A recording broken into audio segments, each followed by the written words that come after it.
Hello, everybody, and welcome to another edition of the Ultimate Fighting Chat podcast. This time, we're going to be doing a post-fight chat for UFC Fight Night, Anthony Smith versus Aleksandar Rakic. Quite exciting, isn't it?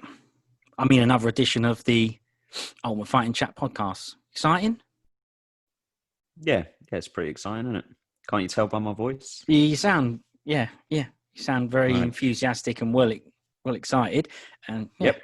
Great. Well, the commentators for this event were Brendan Fitzgerald, Paul Felder, and Laura Sanko. I didn't see much of Laura Sanko. Well, she just does the Olivia bits, obviously, but, you know. I really hate those bits, by the way. I don't know about you, but she ain't a commentator. Why did it come up? It said commentators, and she's third on the list. She wasn't a commentator. What would you say her job is? Nah, that's what I was going to say. I don't really know what else she'd clarify it as. She ain't a commentator. She don't commentate on the event. She just does tidbits in between. Yeah, and barely did any of that anyway. Yeah, I hate that anyway when the fighter's coming out in the background behind. I don't like that move. I know it's only come in since you've had these sort of COVID restricted sort of events, but I guess you couldn't do it at live events. Maybe the crowds are too. They did used to do live event. Yeah, they did used to do it. It might have been, yeah. Yeah, I still don't like it. Why is it always Olivi or someone like Sanko? Why is it always women? You mean a woman? Yeah, not just a woman like that. Why can't it be a granny? Or a granny? A granny? Just said, why can't it be? That's one example. Why can't it be a granny? Yeah, we know that it can't be someone like Helwani, or they did used to do it when it was on Fox. He did do it for a bit. But yeah. So yeah, I don't know why. It could be someone. It could be someone like Helwani. I have to say, anything I've seen Helwani on, I've liked him on. Yeah, every time. Yeah. Don't know what it is about that guy, but I do actually just pretty much like everything he does. Anyway, this ain't the Helwani. Everything he does. I know his trainers are crap, aren't they? That's one thing.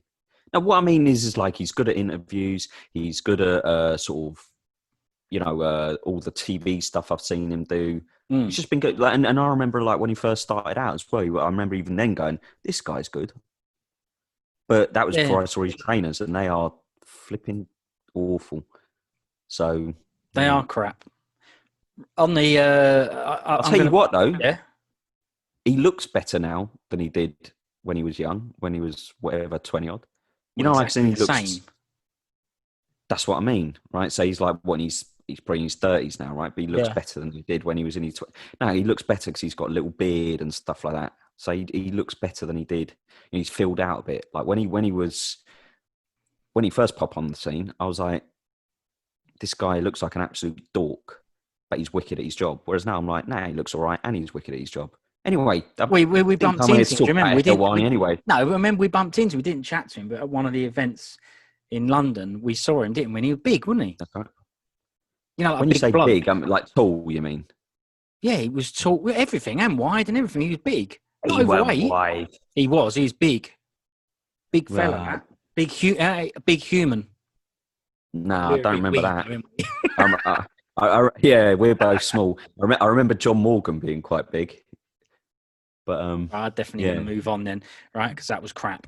You notice that later on, because they came up later, so I will bring them up. On the desk, it was Karen Bryant, Rashad Evans, and Michael Chiesa doing the chats. What did you think about them? Right. Do you remember them coming up later, having a little bit of a recap of the fights? What did you think about them, that combo? I didn't really watch much. I saw a little bit. Yeah, I know what you're saying, because somebody got finished early, didn't they? So they cut to those boys and said, listen, you got to earn your corner. That's right, yeah. I actually thought Chiesa spoke all right. I mean, I think he's quite good, a blooper, but yeah, he was not bad. The one thing I always hate on those sort of American-style productions is the way you've got to show off how amazing your teeth are when you're not talking. Oh, so, they do a big, massive grin, didn't they? Yeah, they look at the camera with a big, massive smile. It's just like, I'd just rather they just sat there, I don't know, whatever, twiddling their thumbs. Maybe they get told in the headpiece, or maybe they get told beforehand. If you're not on or you're not chatting, you're still on. So give us a cheesy grin. Yeah, I don't know. Yeah, but that's the thing. I just don't like. It's too fake. Crap. It's too like, here's my smile because I'm so happy to be here. It just looks all bent teeth. Well, that's probably why we don't do it in England, because we don't have. We've Have got you noticed mashed that? teeth. Yeah. Yeah, exactly. We've all got crooked, smashed in. Yeah, but if you look at, say, our teeth are like a row of bombed houses, isn't it? they are, yeah.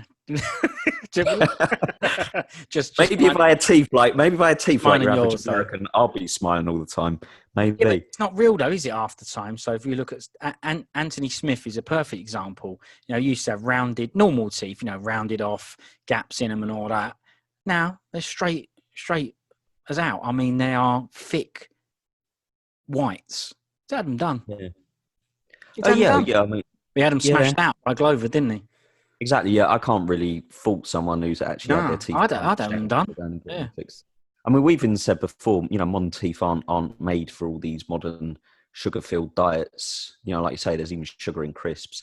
And so we've both agreed it'd be easier if we just went to Bulgaria, because anyone who don't live in England or Europe, if you want to go and get your teeth done in England, you basically got to remortgage your house, put your wife out on the game for a couple of months, and hopefully then you can scrape together enough money to get maybe for a couple of them, yeah. Not for the whole lot. Might be able to get the top done or get something. The front tooth done like Bugs Bunny. But but you know, if you want to get them done, everyone in England, well, not everyone, but lots of people, they jet off over to Eastern Europe because it's a lot cheaper over there. It's a place like Bulgaria. Same if you want, you know, your head tattooed like Chris Tione. But yeah, but that's why the British people have got rotten bent teeth. Then they get them done on the cheap. Yeah. And yeah, so like I say, you know, if my teeth look like you know, like Rashad Evans or Michael Chies's, and I'd probably have them. I'll probably be smiling. No, Rashad's good. I didn't really notice that they were good. I'm not saying they. Yeah, they're good and all. But I think, you know, like we've said before, you know, it's almost to the point now where the amount of grief you get off your teeth, rhymed. The amount of grief you get off your teeth, you might as well just get them all. Might as well get them all smashed out. Get them smashed out and plugged back in. Pay the 10 Gs, go to Bulgaria, get them, you know, screwed into your gums, and then never have to worry about them for the rest of your life, unless you start hitting 90 or 100, in which case don't really matter anyway. Because they don't have grannies working in commentary roles. Exactly. You don't need. So, you don't have to worry about your teeth because you ain't going to be on and being asked to do cheesy grins in the breaks. No, and you're going to be eating mostly meals for a straw anyway, so it makes no difference. So there you go. So I don't really like the cheesy smiles. I don't really like that Alivi Sanko role of doing little chats before they come out. But I think if I ran the promotion, I would do it as in, what else can we do? And I'd come up with an idea like that. I agree. I don't really like it either, but I understand why it's there. It might also more be info, and I get the thought behind it, but it does seem a bit. I don't know. I got a feeling maybe it's there as well because it gives Felder and Brendan a little bit of a break. Maybe they, you know, go toilet, yeah, or just have a drink. His nose. Sorry, blow his nose. Might have a stomachache. He's definitely going to have skids. Everyone's got skids, whether they need them or not. Okay, well, yeah. If he's sitting there for hours, right, he's definitely going to have skids. It's just how bad the skids are and whether he needs to get them fixed on it. And he says, listen, Sanko, you need to do a bit of chats about some woman who can't punch. Yeah, I need to change my drawers. Yeah. I've got to go and sort my skids out. Well, he ain't going to have spares. He's probably just going to have to do raw crack in suit. I'll tell you what I have noticed from the last few events when Felder's been doing commentary that without a beard, he looks crap. Like, as in, I mean, I'd never say that to his face, but he looks crap as in, you know. But you'd say it about his face, just not to his face. You say it about his face, just not to his face. Yeah, just not to his face. Yeah, I mean, without a beard, he don't look very good, I'd say. But with the beard, I actually think he looks brilliant. All right, well, why don't you tell him that? Well, like, yeah, I could tweet him or something, but I just think, you know, with a beard, he looks cool, he looks tough, he looks powers. Without a beard, I don't know, it just all falls apart. I saw this picture the other day of beards have helped a lot of blokes out because when we were growing up, beards were viewed as a bad thing, right? They're viewed as a tramp, hobo, unkept. You know, like I remember, like a couple of people came for jobs, and if they had beards, you had some people would be like, "I'm not employing them." They came turned up with a beard. They couldn't unshaven. It'd be unshaven with the comment for a job thing. It'd be turned up unshaven. Yeah. Yeah, it's like it was viewed as basically somebody who was a bit slobbish, whereas now it's viewed as very fashionable. And for a lot of guys, I think it's helped make them look a bit better because, it's like just giving their jawline a bit of definition. I saw a picture on Twitter of this bloke who was clean shaven and then one with a beard. And with a beard, he looked wicked. And when he was clean shaven, he basically had no chin and no jawline. I mean, he looked.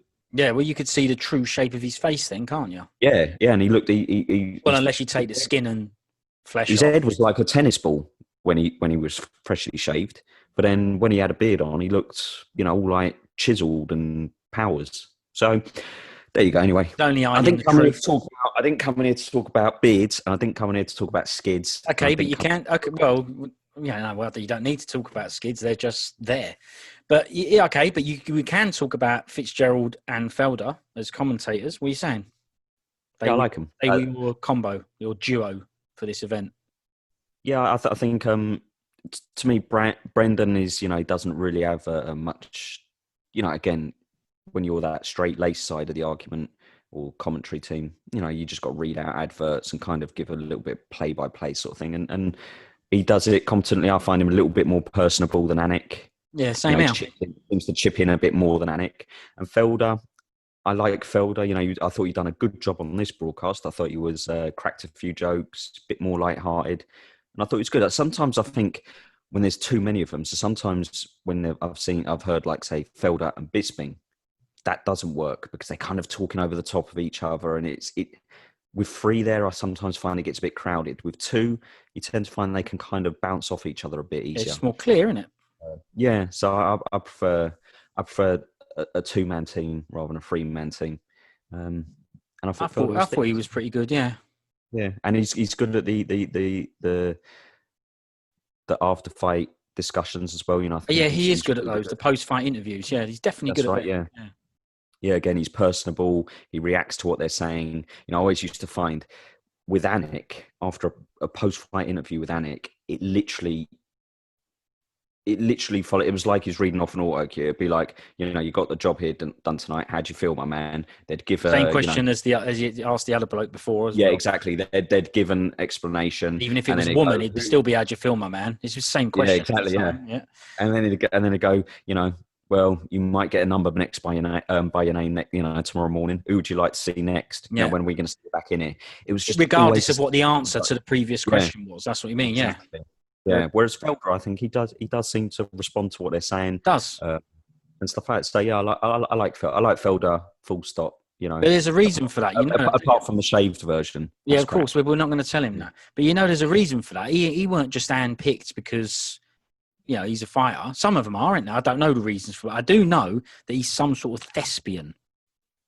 I know he's been to drama school. He's an actor, and he's comfortable speaking and stuff like that. So I think he does find it easier because don't forget he's speaking about saying he's interested in as well. But I think that might be why he done good on the screen tests and all that. No, honestly, I'm telling you, he's a thespian. He's a thespian. No, he's he not is. A thespian. That's the wrong word. But it ain't. All right, he might. Ain't. I think he's done some English thespian stuff. I'm telling you. About thespian. Yeah, all right. No, I'll tell you what. He's like a theatre bloke. When you tell him he looks crap without a beard, ask him about the thespian stuff as well. All right, I will. Yeah, no worries. That's if he hasn't, booted my face off. Yeah, anyone can confirm in the comments for us. No worries. Is Paul Felder, can he be classed as a thespian? If you know, but we'll check it out later. For now, let's move on to the event. The main event for this, it was meant to be Yair Rodriguez versus Zabit Pov. Yeah, I mean, if you're struggling with Rakic, you've got no chance with Magomed Shapirov. See? Know it all. Let me read it. Magomed Shapirov. I don't know where that extra P's come in, but Sharipov, yeah. Magomed Sharipov. It was supposed to be Yair versus Zabit. I'm probably not doing it right either, but I think I'm a little bit closer. Right. I'm a little bit closer than... Rodriguez pulled out of that with an injured ankle.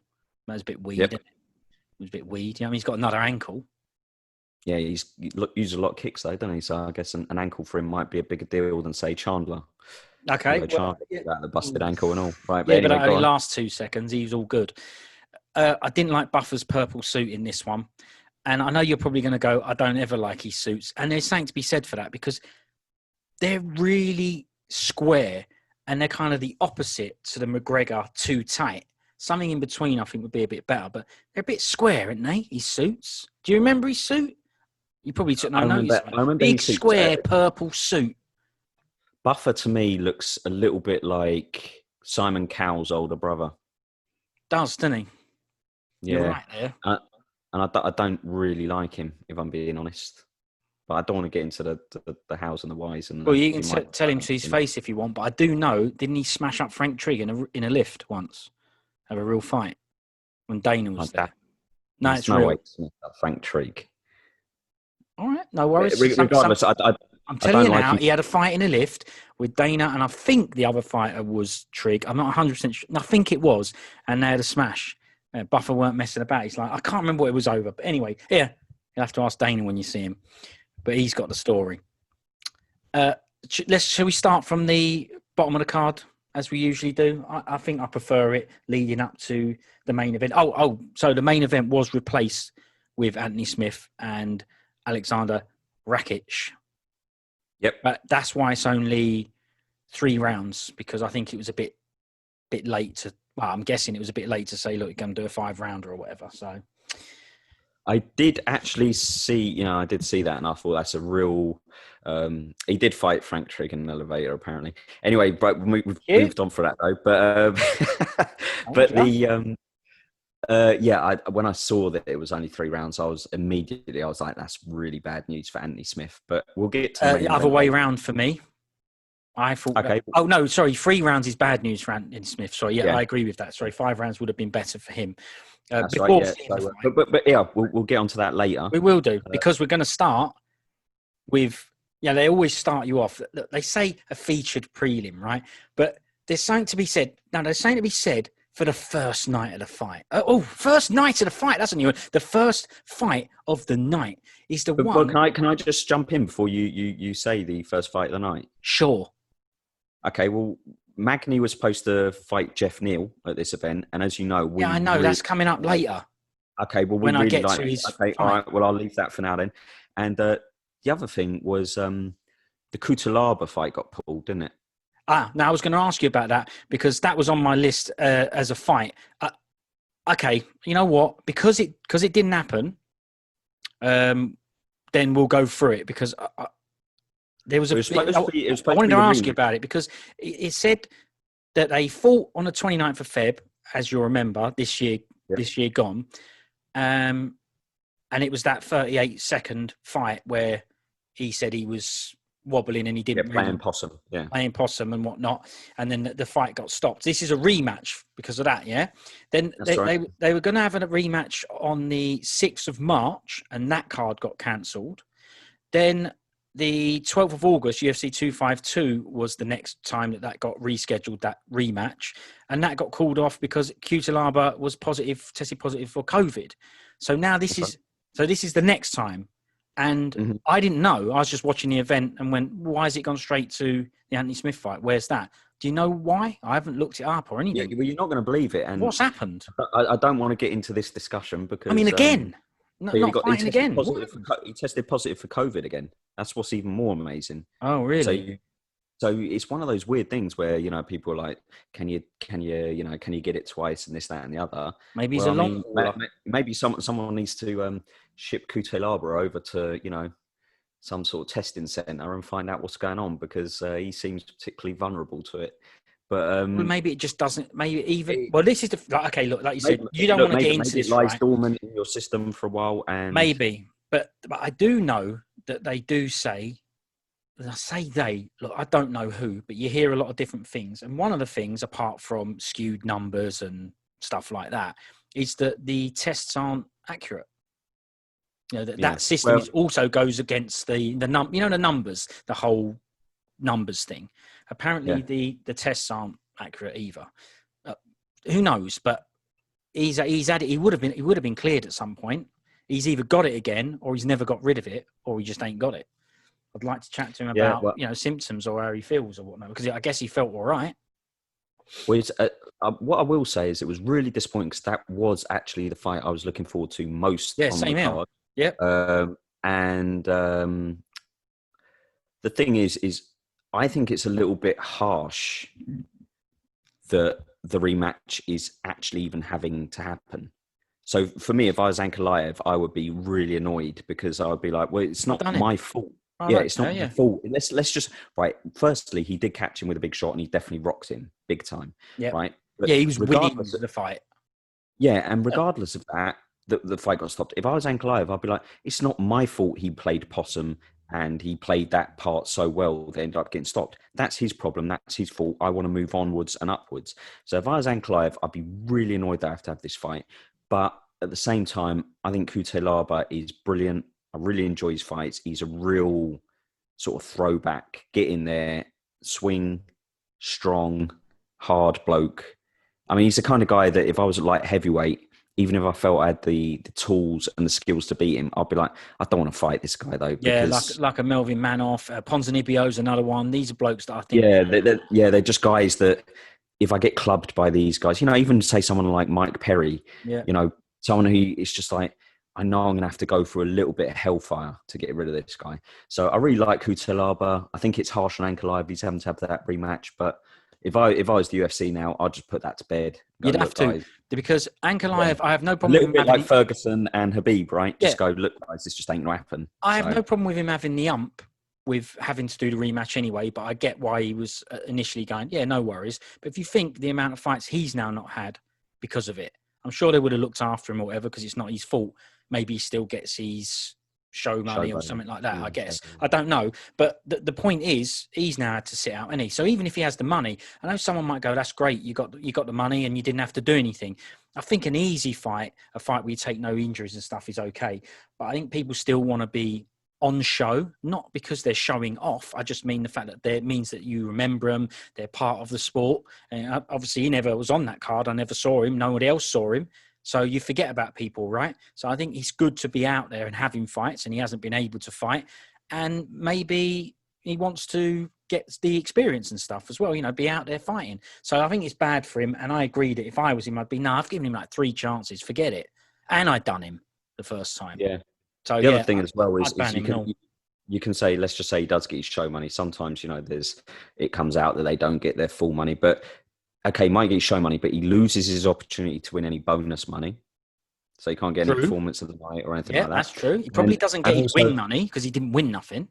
Exactly. And don't forget, he's put, say, a lot of hard work into, say, an 8-week, 10-week, 12-week camp, depending on how long his fight camps are. He's invested money in those fight camps. And then at the end, he's got nothing to show for it. So especially someone out who probably, like you say, he feels like he's already beaten this obstacle. And now he's still behind that obstacle, sort of almost a year later. Yeah, so for him, had your chance, blown it. Yeah, for him, I would be getting in touch with Dana and going, listen, that's it now. I agreed to rematch this guy, which a lot of people probably wouldn't have, but now I want to move onwards and upwards. Yeah. Put him in with someone like that Rodriguez from last week. Anyway, let's move on with the card now. Okay, so what happens is you get a sporting event, right? And normally, or any event, say a stand-up comedian or anything, a concert. At a concert, you get, what's the band called before? The warm-up act? What do you call him, the band? The warm-up act. No, you don't call them a warm-up act. It's support act, right? You get a support act and you get a warm-up person coming out and clapping and telling a few jokes at other events. This is the same, right? This is a sporting event. You want to get people excited, right? You want the first fight to be the same that draws everyone in, gets you going, gets your blood going. So the first fight, right? Yep. Is Mallory Martin versus Hannah Cifers. Just to get you going. Or is that why... Is that why, they have the arenas, no one turns up until later? Is that why? Now, it don't matter that because there is no gate and no one turns up at all. Anyway, there's a couple of ways of thinking about it. This, to me, is a barn burner or an opener. Strawweight, 115. Ended up being a catchweight bout because Cifers missed weight and all. So, she got fined 20% of her purse goes to Mallory Martin, so that's good for her. Look, Mallory Martin won, so she done her, which is justice for not missing weight, I suppose. Rear naked choke in round 2. Pound, to be fair. Hey? They missed by a pound, to be fair. Yeah, okay, because of the limit. I know. Yeah, don't matter. Missed it. Tell Bizzers that. See what he's got to say about that. Only by a pound. If it's only a pound, then lose the pound and make weight. Right. So, anyway, you got anything to say about this fight, or can I move on to the next one? I know there's something you are going to want to say. You had said this a few weeks ago, maybe even a month or two ago. I can't remember longer, but you said the Cifers fight every week. I remember. Maybe you should have a look at it. I think she's fought loads this year. Considering there's been no events, for the whole year, there hasn't been events. She's fought 3 times in 3 months now, basically. She's lost all 3. She's only got out the first round. Are you sure she's lost all 3? Are you sure this isn't the 4th loss? I think this might be the 4th. No, yeah, she's lost 4 on the trot. But yeah. I'm saying that this one's the 4th one, yeah. Yeah, but she's had 3 fights in 3 months, and she's lost all 3 of those 3 that have come in that condensed space of time. All right, and in those fights, let's just say that she did lose. Right, which she did. Right, okay, but it's about the performances, right? Is whether you keep her on. Dan Hardy lost 3 or 4 in a row, and they went, nah, he's popular, he's this, he's that, we'll keep him. What about Cifers? What are we saying? Well, Cifers, she's only got out of the first round. Well, let's just take her last 4 losses, okay? She's got beaten in the first round twice and the second round twice, so she ain't seen a third round yet. Well, she has, just over a number of events. Yeah, if you add them all up. But if you, she actually lost that Agapova in her last fight. And, yeah, there you go. We know in order to beat Agapova, all you've got to do is basically last the first 5 minutes, and then you're guaranteed to win. Yeah, but Cifers doesn't do that. Doesn't last. No, and I don't want to spend too much time on it, but she did actually deck this Mallory Martin, didn't she? I did notice that, yeah. But all I'm going to say about Cifers is some people look like they're uncomfortable and look like they aren't at the right standard. And she's one of those people, the way she throws her punches, the way she holds her guard, the way she moves around. If she walked into my gym as she is now, and admittedly that's only boxing, but she primarily seems to be a striker. If she walked in, I would genuinely be, sort of going through the basics with her, because to me there's a lot of fundamentals that are a little bit off. Yeah, well, look, don't worry. Listen, just let her coaches know, mate, when you get a minute.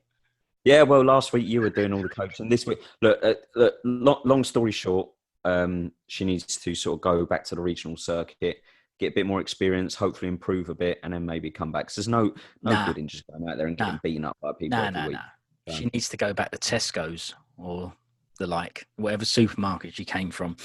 If she makes the necessary adjustments and improves, then it's all good, right? There have been fighters who've gone away. I mean, Tim Means, he got cut. I think that was a bad cut, but didn't he go to LFA and stuff like that? And he got a lot of, I think he was undefeated there. He won a lot of fights and he came back. So it can be done. But, I'm sure it can. But the truth is, we've said it before, all joking aside, we have respect for anyone that gets in there, whether they're good at it, crap at it. The fact they get in there is amazing enough. So fair enough, but that's four on the trot, and who knows? That's he could be taken as that's either it, get rid, or it could be she's turned up at events where other people wouldn't, and help fill cards and all that. So you don't know how they think about it. Moving on. I agree with that. Here you go. Something to be said for it, for the support. A good company man. Definitely. But in this case, a good company woman. But she's lost 5 of 7 in the UFC. She's been stopped in all those losses. Yeah. Her 2 wins are by decision. So I just think it's, like I say, it's probably best to go back to the regional circuit, get a few wins under your belt if you can, and then come back. It's not, like I said, it's no good in just getting beaten up every time you get in there. It's not good for her. It's not good for the viewing public. Right, next fight. Okay. Polyana Viana, good name that. Versus just it's a good name that. I thought it was a good name, but she's lost to Cifers. Ooh. Okay, Yeah. that doesn't say much for versus Emily Whitmire then, who lost by an armbar in round 1. So, yeah. Look, that's it. I ain't got anything to say. It's just a fight where Polyana, brilliant name, Viana, done an armbar on Witters. That's it. If you've got anything to add, by all means, add it. Nah, not really got anything to add. Right. I think you got a problem with some of the women's divisions, that there's a lack of This was a talent pool. flyweight. This one. Yeah, rather than having a talent pool, you've more got like a talent puddle, and so people get opportunities that otherwise would not. And you can see that the game in the female world is quite considerably behind males, just by the amount of people that get done by arm bars, for example. When was the last time you saw? And I know you probably can remember, but you know, for a male fighter to get submitted with an arm bar is so rare these days, because it is something that's just well drilled. Think about it. And but you know, But I think that's a good point. You don't really see every that. other day women are still getting beaten by arm bars, and it's like, you still don't know how to defend this. Yeah, Rousey showed us all this. You know what I mean? Well, that's it. I mean, she built her career on the back of an arm bar, because it certainly weren't behind her boxing. So yeah, I haven't got anything to add really. Thank God for that. Think that sometimes you're getting people who are getting opportunities and getting on the big stage where the standard isn't appropriate. Next fight. Okay. Oh, sorry. Go on. Nah, well, it's appropriate as in the standards are lower, so you get lower, skill turning up. Right. And a lower skill accepted. And as you remember that brilliant program, what was it called? Cage. What was the Cage Fighter one where it was like the Ultimate Fighter, but it was Dave O'Donnell and Granite Grant? I can't remember what that was called. That had brilliant blokes on it. I can't remember it either. It wasn't called Cage Fight. I mean, that was the name of the thing where they had fights on the sofa. But anyway, so you get lesser competition showing up. We probably could have turned up to that.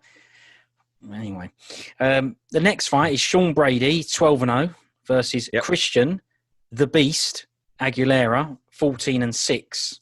Referee was Herb Dean. Favourite, Sean Brady. Now you know why Derek Lewis had to specify what Beast he is, because this guy's called the Beast as well. He's just the Beast. Obviously, Lewis went on the black one. So that's the end of it. So there you go. No confusion there. I'll let you take this one away. Let's go. Well, whoever is behind Christian Aguilera's marketing campaign needs firing, because why has he not called himself, I don't know, what was it, Genie in a Bottle or something like that? Christina Aguilera. Yeah, that's right. He should be calling himself something to do with that. I can't remember what other song she had. I weren't a fan. It was more Britney Spears fella at the time. It was the one in that boxing ring, wasn't it? She had the burlesque one. And then there was one in a box. Like the Moulin Rouge. Dirty, diddly, dirty, diddly, diddly, dirty, diddly, diddly. That's how it went. It's the whole same thing all the way. Remember that one? Yep. Right. Brilliant. Yeah. So why he hasn't called himself, something like that? Yeah. Genius or something like that. Got the same name. But yeah. So that's annoyed me straight away. Immediately that made me go, well, this guy is, not my kind of guy. But I actually thought, he looked, like we've said with a lot of guys, he looked strong, competent, game, up for a smash. I actually think... I thought they were both quite good. Yeah, I actually think he looks all right. But that Sean Brady, I mean, he looks like a little tank, doesn't he? He looks like if he ran into you to do a double leg, he wouldn't only just take you down, he'd probably shatter your rib cage, break your spine. He's just a real lump, isn't he? Well, he didn't have a nickname, but didn't Felder call him something like Big Brick Wall or something like that? Brady. Brick House, didn't he? There you go. Yeah. So yeah. Well, I do agree, but I actually liked both of them. I thought they both looked like they were real at fights. I know they should be. They're in UFC, but Cifers. I thought they were both pretty good. Speaking of, backs and tattoos, what were we saying about that Japanese onion thing on Brady's Was a Japanese mask on his back? What do you think about that? I was going to bring it up. Should tell you everything you need to know about what I think about it. That Yeah. Well, we discussed tattoos last time. Like I say, we'll have to do a separate True. discussion on it about Yeah. these terrible tattoos. I really don't like. See, some tattoos I'm all right with. Like I think I wouldn't have them personally, but I think Poirier looks good with these tattoos. I think GSP's looked good. I thought Chuck Liddell's looked amazing, just a bang on his head, the little symbols on his head. Yeah. But when you start getting like that, it's almost like you get one done, and you think that looks a little bit lonely. That needs a bit of company. So then they get something sort of like done again over the shoulder, and it's like, nah, that one looks a bit out of place. And then they say, just keep adding to it, and then before you know it, you just start looking like a teenager's sketching book. But Yeah, bad it's not it's not to my taste, but he's a good fighter, and that's all I really. Oh yeah, he's powers. I know why he's got it on there. He looks bloody rock hard, but yeah, he does look. He looks good. He fought well, and I'm going to tell you something else. He's beaten one of your favourite ever fighters. What, over him? He looks like he can fight over him, but no. I'll give you one clue. Sloth from the Goonies. Oh, I know, the soldier from Ultimate Fighter in the grey pants. I don't know if I'm going to get you his name. Ooh, blimey. I don't think I'm going to remember his name. Obviously, I know who you're talking about. Ultimate Fighter, grey pants bloke, the ex-Marini soldier. Yeah, he's brilliant. What is his name? You remember his name then? Yeah, Colton Smith. Colton Smith, yeah. Brilliant. He's beating him, so he must be good. He must be good. Like both the guys. Brady, I think so. Are going to be a handful for people. Yeah, I thought he was competent enough. Decent enough striking. Compact enough, and this, that, and the other. I think he was circling into the power hand all the way, but Genie in a bottle couldn't really find the punch, so it didn't really matter. I thought he was decent. And he might be a problem. He might be a newsman for people. Yeah. Well, he won that fight by a submission, a mounted guillotine, if you remember, in round 2. And Aguilera done the leg kick taps. Who else did that? Was that Tim Elliott? Oh yeah. Didn't Faber do it once to get out of a? Someone done it. I don't know if it was Tim Elliott against Benavidez. Is my guess. It was Tim Elliott versus Benavidez. And he done the leg kicks to get out of it. To tap to basically, I haven't got any arms or anything. He kind of did that move. Yeah. He still went out. Yeah, it was like he's being electrocuted. Yeah.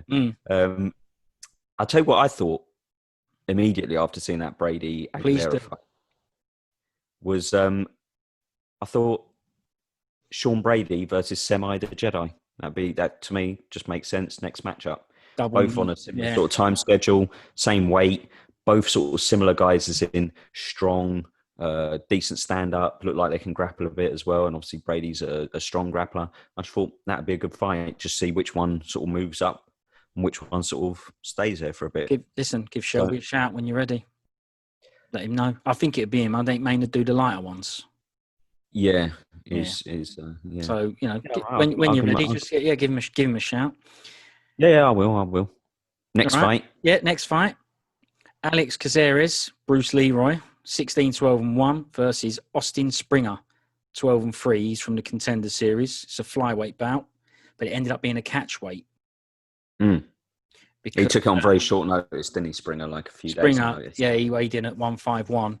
And he missed it with quite a lot, 5 pounds that. And he looked, I'm not being nasty, but it looked like it, didn't he? He looked a bit soft, didn't he? Looked like he could have lost some more. Do you know what I mean? For the weight class, he looked a bit. Yeah, he didn't look like a specimen. Let's put it like that. No, but when he got fined 30% of his purse goes to Caceres, so that's all right for him, innit? And it's harsh, don't when someone takes a fight on that short notice and they miss weight. I know you've still got to make weight, but you do have a little bit more sympathy for him because it's like.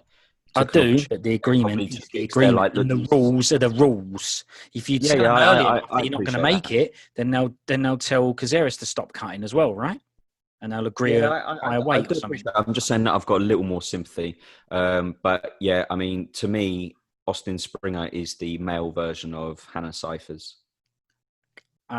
Even looks like her is the truth. The skills and the face, the lot. So he got done, didn't he? He went in for a takedown, and Caceres just went round to his back straight away, put one arm around his neck, cinched it up with the other one. done him. Round 1, rear nakeds out of there. Yeah, caught him on the way in, didn't he? With a shot, and then, like you say, took the back really nicely, slipped the arm underneath, and that was all she wrote. But yeah, new Barnett got rid Springer, of got cut his hair, and he done it. A lot of people do that in lockdown, don't you know? Cut their hair off. Happens. yeah, don't I know it? Yeah. But the Caceres is I find him quite a frustrating fighter, if I'm being honest, to watch. I mean, Oh, I think he's all right. yeah. I don't mean that in necessarily a negative way. I just find him, he sort of wins one, loses one, wins one, loses one, wins two, loses two. It's just like he seems to have been in it forever, and he still seems to be fighting blokes who are making their debut and stuff like that. It's yeah. Although he is on a 3-fight win streak, but I mean, one of those was against Chase. I mean, Chase Hooper and Austin Springer, his last 2 wins, and yeah, I mean that's they're sort of as nicer opponents as you could probably hope to receive, let's say. So yeah, let's hope he moves onwards and upwards now, because he's, like I say, he's been in it a long time and just doesn't seem to have progressed. So I forgot to ask you a question about Christian the Beast Aguilera. And the reason I've remembered is because of the next fight.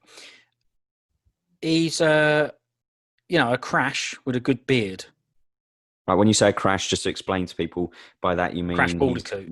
He's got no hair, right? Yeah, so he's a crash with a good Powers beard. So I was going to ask you, because when we get up to the next fight, which is Zach Cummings, he was also a crash with a massive quoll beard. What's the reason there? Is there any reasons that you know about why they can get a good beard? What's going on? Is there a known thing? I believe that the chemical which causes the overproduction, I think it is, of DHT, which causes hair to stop growing or hair to fall out and not come back. Right. So essentially, let's just call it in layman's terms, to go bald. It actually, funnily enough, I think it might stimulate growth in the facial region. Weird, isn't it? But maybe there's some stuff left and it has to go somewhere, the chemical. I mean, I'm go no to the next closest but hair. And it could go to the eyebrows, but it don't, does it? So it ain't the next closest hair to go to. Otherwise, you'd have massive eyebrows. It's a little bit obvious now, that look, though, isn't it? If you go bald, that you just get a big beard. Yeah, they both look good, though, with it. Well, it does, doesn't it? Sort of counterbalances. It's a bit obvious. Yeah, exactly. It's supposed to sort of bring a bit more definition to the face. Unfortunately, I'm a bald guy who can't grow a beard. So I kind of get the raw deal on both ends. Yeah, but maybe it takes some time for the DHT thing to. Maybe it's gone somewhere else. Have you got hair anywhere else? Well, that's my own personal for me to know personally. But if I'm being honest, I would say that I've probably been losing my hair lost my hair around 13 years, something like that, and I still can't grow a beard. So, like I said, I just think I got the raw end of the deal. Luckily, the hair hasn't gone anywhere else. But if it actually, around my arms, triceps. I got hairy arms. So yeah, just a bad deal for me. But anyway, we're a bit beard and bald heavy on this show. So let's get on to the Cummings fight. Alessio di Chirico from Italy, 12-4 versus Zach Cummings, 23-7 middleweight bout. Now, I think, don't you like Zach Cummings? I'm sure you've told me before I quite like Zach Cummings. I mean, I've got something to say about Zach Cummings. Why is he even in it? Why does he fight? What's the point? Listen, he won that fight, right? Unanimous decision, he won that fight. But maybe he's got nothing else to do and he likes it and stuff. But it don't look like a bloke who's going to be into it. I just don't understand that one. If your point is the big looping, boring mess, that fight. That's what that was. Okay, right. So I've got a few things to say on this fight. I actually do quite like Zach Cummings. See? I actually think, I actually think he's quite decent. If you look at his UFC record, it's decent. He's won 9, lost 4 in the UFC. Right, so that's good. Won 9 out of 13. The people he's lost to are decent as well, right? Gunnar Nelson, he's good. Yeah. Ponzinibbio, he's really good. Yeah. Brazileras, he's that, the tractor. He's decent. I don't think he's great, but he's decent. And Omari Akhmedov, who, you know, just lost to Chris Weidman a few events back. So he's only lost to really good people. And yeah, but you could say the same about Sam Alvey. Don't you? Which okay, still ain't good. But what I'm saying is one, I'm sure he does it because he's actually not bad at it. He's, if you like, he's sort of, I wouldn't say he's famous, but, you know, he's got some notoriety from it, probably pays his bills. I actually think he's pretty decent at it. I don't think he's a top tier guy, and I don't think he's ever going to be a top tier guy. But crap. let's be honest, we weren't good in that fight. That fight was crap. Well, you say what you want, but I just did. Terrible. Yeah, okay, but boring. That one, terrible. Both of them. He definitely shouldn't be fighting at middleweight. That's what I'm going to say. Right. Very soft around the midriff. He was never a guy who I used to look at welterweight and go, you know, he looks like he's really struggling. Now, only he knows how much he struggles to get down to that weight. But it just seemed to me that he ate up to the middleweight limit, or he didn't boil down to the middleweight limit, because boiled down. You know, he was definitely carrying. He balled his head instead. Balled his head instead. Oh, bald head. But he looked like he was carrying a fair bit of timber. Yeah. But guess what? He still won. He did win. When I say I like him, sometimes I like those people that are actually all right when you look at them and think. I used to like Tim Bosch, didn't I? Tim Bosch or whatever. Yeah, exactly. I used to like him. Yeah, there's some guys that you just look at and go, he just looks like your regular guy, so to speak. True. And yet he's out there doing, you know, beating up big muscle business guys and winning a fair amount of fights. I actually think he's not too bad. Now, the thing I want to pick up on this fight is the referee. Yeah, Mark okay. Smith, listen, the referee... Really peed me off, that guy. Mark Smith, right? The referee... I like him. You know why I like him? Because he felt exactly how I felt, and he couldn't fast forward. So he's brilliant. No, I presume you're talking about the bit where he said to him, he needs them to engage a little bit. Yeah, you need more. to engage more. Yeah, before that was before he even came out, and then he pulled him to the centre. He pulled him to the centre, called him in, and said, "Look, I need you guys to engage a little bit more." It's a little bit weird. It's like, I do whatever I want. I'm the one in here having a fight, right? It's a little bit weird. But then when he done that, you ready? He then went, "Let's pick it up." Yeah, so he said it again. So he said it again. Yeah. A new one, not a let's get it on. He's like, let's pick it up, right? But the thing is, I liked it. I was laughing my head off. I saw the funny side, and I enjoyed it because I was sitting there going, "For God's sake, guys, come on, this is crap!" All right, and then and then he echoed it. Went, you know bad. What? Mark Smith is mint. No, he's brilliant. It's bad, right? No, I'll tell you why. I'll tell you why. You'll hate him after this. He was the one who jumped in with that Dobson fight because she looked up at him, and then he jumped in straight after. Right, so that's the first thing. Right now, the second thing is, I hate referees that feel it's their place to say that. Now, regardless, is it their place though? I don't know what the rules are. No. Okay, so it might not have been an all-out action, Leonard Garcia, Chan Sung Jung type fight. It weren't, but it also wasn't a Black Beast Ngannou fight either. It wasn't that bad. They were engaging. There were a couple of times, I think, towards the end of the round where the Chirico on the first round actually got to Cummings and actually wobbled him, even though Cummings claims he's never been wobbled in the gym or in a fight. Yeah, that's right. I heard that comment. Yeah, he definitely got wobbled. I loved it. Loved it. And they did engage. And when he gave them that warning, Cummings actually puts his hands out. And I can't remember what he said, but he basically sort of, to me, looked like he kind of went, "What the hell are you talking about?" And I agree with him. It might not have been fight of the year material. It might, you might not have liked it, but those guys were engaging. It was way more engagement in that fight than plenty of other fights I see that go without warning. And you're right that the referee does have or can penalise people for lack of engagement or not fighting much, right? Brilliant. But that fight was nowhere near worthy of it, in my opinion. And I'm pretty bad sure skill, bad action. I'm pretty. Now, what about the boot at the end? Right, this is the thing, right? They saved one thing it barely made it into the fight.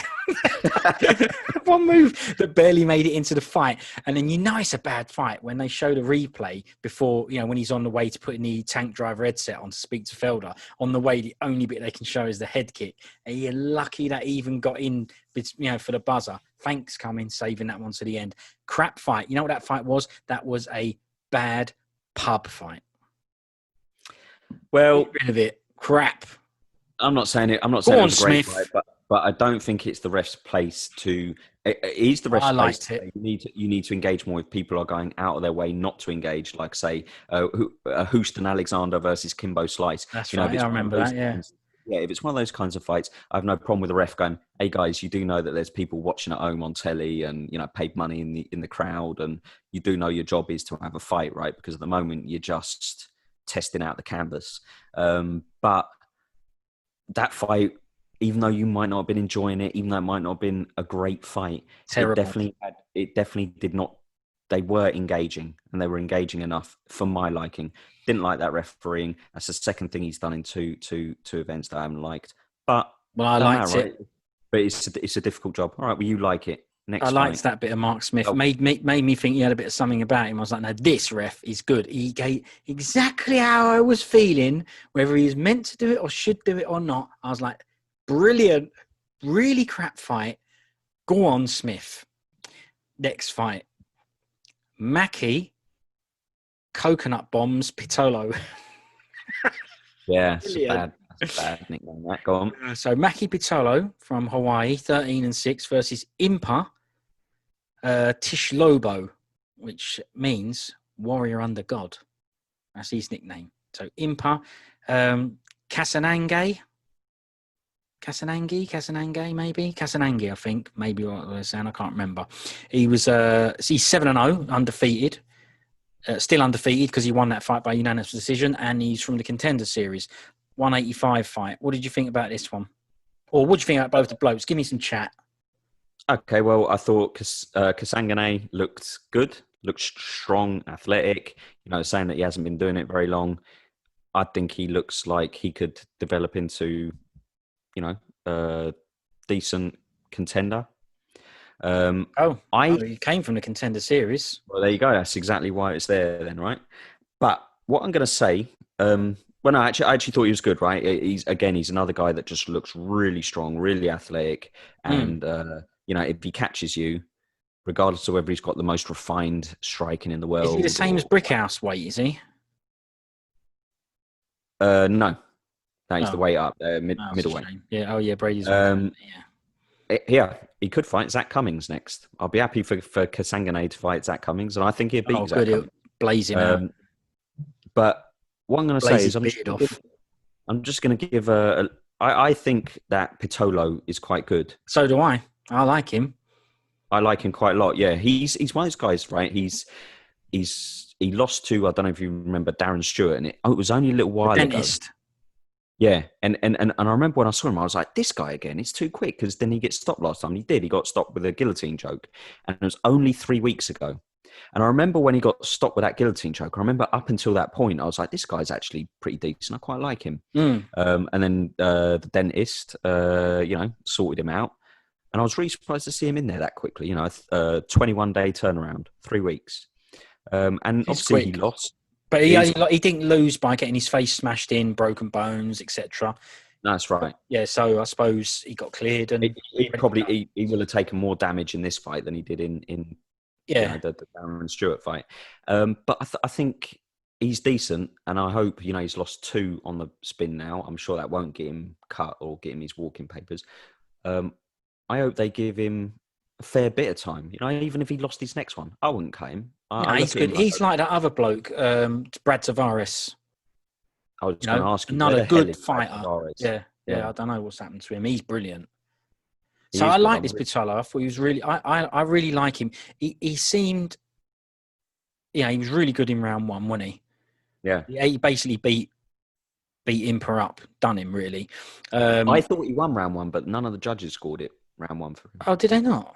I definitely thought he won that, but I think then there was that there was a flurry at the end of the round which probably swung it Impa's way. it didn't for me. I thought the more defense was good. Yeah, but I thought the more consistent. Well, he blocked most of it. What Impa done at the start or during that flurry is that age old thing that I've spoke with you about before, where you know people throw left, right, left, right, left, right, left, right, and that becomes quite simple to defend against. You can just left, right, left. Yeah, it becomes very predictable. Walking, yeah. Yeah, what he would have been much better doing is, you know, say left hook to the body, left hook to the head, and making him go, up, down, up, yeah, left, right, exactly. yeah, making him think all different directions from the same side. Yeah, it sort of, because as you saw, all Maki Pitolo done during that flurry was, you know, and it was good, but you know, he pivoted, you know, to the right to catch the left, and he pivoted to the left to absorb the right. Yeah. So he was just going with the flow of the punches, and it was easy for him to just go left, right, left, right, left, right, and he done it well, and you know, it showed a lot of control and comfort from him to be able to have a guy that strong winging shots at him, and he kind of just rode with the punches. So it showed a lot about him as well. But Kasanganay, you know, with a bit more experience, he should be attacking twice down the same side, or maybe stepping out to the side and attacking them, you know, opening the gap pathway through the middle. But that will come with experience. He ain't been doing it long. But I thought he looked good. He looked strong. I thought Pitolo, I really like that guy. Yeah. I'm happy for him. Even losing the next one, just keep him in there. He's strong. He knows how to fight. He's a bit stiff, a bit slow. That comes with being, you know, built like a... Yeah, he didn't have much breath. Round two, he seemed a bit lost and never really came back. That, you know, didn't really did much, really. So. I think he lost a bit of belief somewhere in sort of round two, because he kind of clammed up a bit, and it almost lost looked like round two, yeah. I kind of came back in here quick to try and reverse the negative from the Darren Stewart fight. Yeah, I'm going to lose again, and it looked like maybe that played on his mind a little bit. Maybe, yeah. But I think he's decent, good prospect. Still doesn't matter. To me, I would never cut people for losing fights. I'd cut people for performances. So that's right. Even if they always use the same pride, wouldn't it? If you go out there and do amazing. It's for the crowd. It's an entertainment thing. So as long as the crowd want you back because you know you fought valiantly or whatnot, then you could stay regardless of the result. Didn't matter. Exactly. Yeah. There's lots of guys who I feel like have been cut in the past where I've gone. You know, we touched on Valley it flag. Well, no, but Tim Means, for example. Yeah. You know, when he got cut, I remember when he got cut. I was like, you can't cut Tim Means. The guy clearly knows how to fight. He has good fights. Okay, he might not be a contender, he might not be, you know, cracking the top 10 at that time, but you can guarantee that guy is going to put on a good, decent fight with some good skills every single time. You know, what's the point in cutting him and giving his slot to say someone like Austin Springer, who's going to come in and just look like he's, you know, just laced on the gloves for the first time. So Pitolo, keep him around, he's wicked, and Kasanganay, he's a guy I wouldn't want to have a fight with. Let's put it like that. I got especially if I was Cummings. No, big massive legs and all. He looked good. I got a technical question for you, and you might have to sort of think back to the fight because we don't discuss any of this stuff before we come on here. So try and have a think about the way he was fighting. So you said that you ain't been doing it very long. Kasanganay, you said okay. Yeah, Sanko told me that. Okay, well, right. I'm sorry, but that was it. Brilliant, right? Obviously, I shouldn't have fast forward that bit. I didn't have to because, you know, you've come up with it. But he was doing the classic, and rightly so. You know, he's got taught to keep his hands up, keep his chin tucked, keep his chin down or his chin tucked. I noticed his chin was really tucked. And to me, it looked like it was a little bit detrimental to him at times. And he was getting struck in it a lot, uppercutted. It was he sort of stuck it to his chest, if you like, and it didn't really move. Is there something to be said for that? As someone who gets told how to do something in training and then takes it too literal? That's the way it looked to me. That was something that, look, I ain't no coach on that, but, you know, we agreed that we'd contact the coaches where necessary. It's something that I would have said to him, it's great keeping your chin tucked and not having your chin in the air, but it weren't mobile at all. It was right there, and he kept getting it cracked. It was actually what I would say was what I thought was his weakness in that fight, was that he kept getting cracked in a stiff chin that was it was kind of like he was constantly ducking and going for a takedown, even though he weren't. You know, he was all arched and hunched over with his chin tucked. But maybe that's why he never got sparked out. But he got hit a lot, I think, because of that. Because it sort of made it look like he didn't have a mobile head and couldn't move his head that much because of it. Is there something to be said for that? Maybe that too much of something, too much of a basic, you know, fundamental technique like keeping your chin tucked. Can that be detrimental?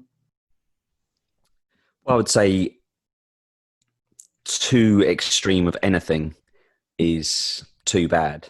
Right. I didn't particularly have a problem with his chin being tucked. I'd rather it be more tucked than, say, you know, people who tend to lift their chin in the air. As you know, that's a really common problem when you're teaching people, especially when you teach them, say, to throw punches or throw punches quick. Their whole body kind of tenses up, and with that comes the chin in the air. And I think we touched on it the last time we spoke about that. Daniel Rodriguez. And he had that. If you see when he started swinging with Dwight Grant, they both had their chins so high up in the air. So for me, it's not as big an issue as the alternative, which I know isn't the point you're making. It wouldn't be as big an issue as the alternative. Obviously, if you have your chin plastered down into your, you know, your sort of chest plate, so to speak, like you say, head movement becomes a bit more of an issue.